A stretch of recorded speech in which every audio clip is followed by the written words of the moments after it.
สบายดีพี่น้องมาเด้อกินซาปาน้ำค่อยเด้อนี่เครื่องดื่ม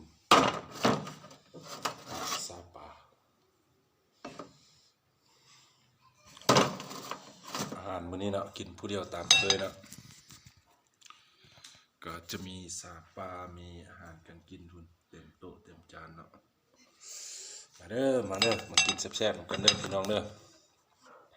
อยู่เพื่อนผู้เดียว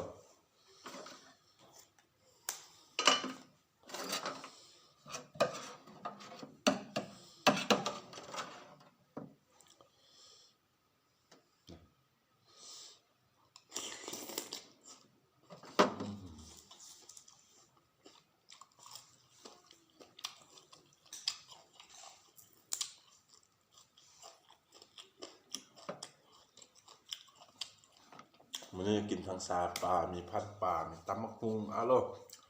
ครบ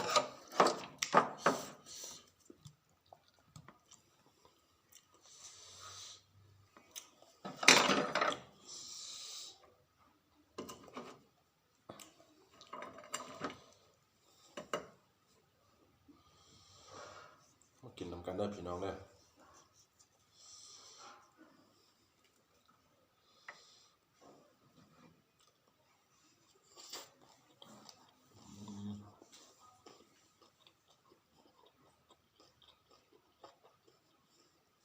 สุดยอด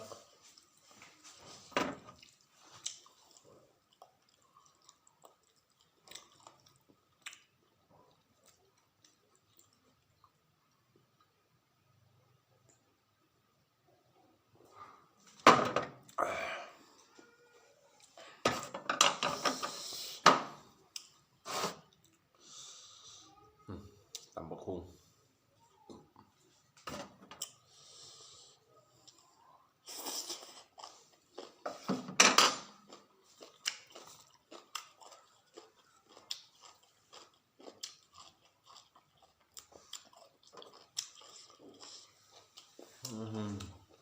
แซ่บหลายพี่น้อง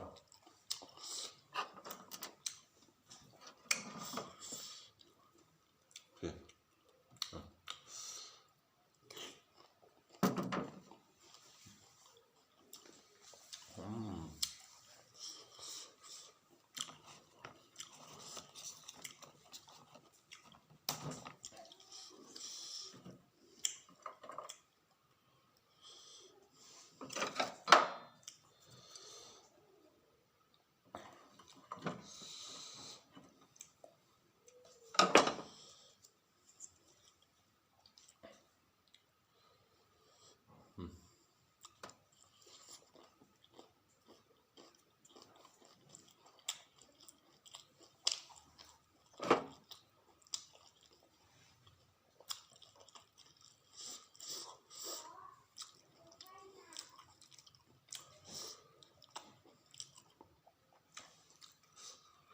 มากินค็อกเทลนำกันเด้อ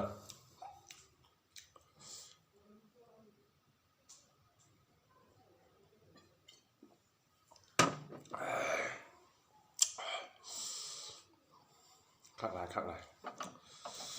โอ้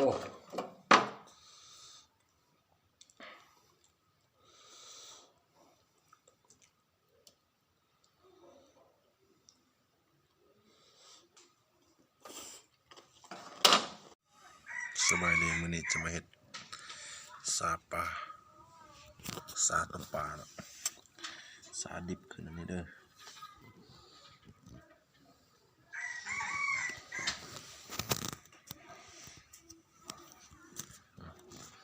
เครื่องหอมเกี่ยมไว้แล้วเนาะจังหน่อย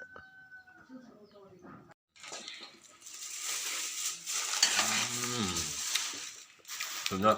ตากินนะกินแล้วกันนะ